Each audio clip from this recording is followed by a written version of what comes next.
चला राजांनो बघा हा क्वेश्चन कसा डील करता येईल. काय सांगितलंय, अमनचा खर्च आणि बचतीचे गुणोत्तर 3:1 आहे, त्याचा पगार 25% वाढतो. आता हा रेशो खूप छोटा आहे, याला मोठं करता येईल. 100 ने गुणून घेऊ. पगार झाल्यावर मला सांगा, पगार झाल्यावर तुम्ही दोनच गोष्टी करता. एक तर तुम्ही काय करणार, खर्च करणार एक्सपेंडिचर, आणि दुसरं काय करणार, बचत. माझं 3च्या पटीत आहे म्हणजे 300 मानतो मी, आणि खर्च बचत जी माझी 1च्या पटीत आहे म्हणजे 100 करतो. यांना 100 ने गुणून टाकलं, 300 आणि 100. ठीक आहे. आता मग 300 आणि 100 म्हणजे माझा पगार किती रुपये, 400. माझा पगार, त्याचा पगार 25% वाढला. 25% म्हणजे 1/4. 104, याचा 104 म्हणजे किती येणार, 100. 100 ने वाढला म्हणजे माझा पगार किती झाला, 500 रुपये. ठीक आहे.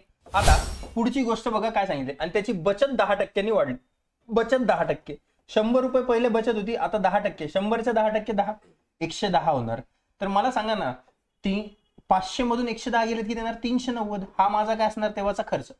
तर खर्च किती टक्क्यांनी वाढला. मी पहिले किती खर्च करायचो, 300. आता किती खर्च करतो, 390. म्हणजे 90 रुपये एक्स्ट्रा करतो. किती वरती रे, जुना खर्च 300 वरती, गुणिले काय असणार, 100.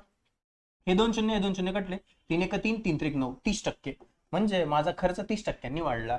आय थिंक हा क्वेश्चन लक्षात आला असेल. असेच क्वेश्चन बघण्यासाठी चॅनलवरती नवीन असाल तर चॅनलला लाईक, शेअर आणि सबस्क्राईब करायला विसरू नका. धन्यवाद.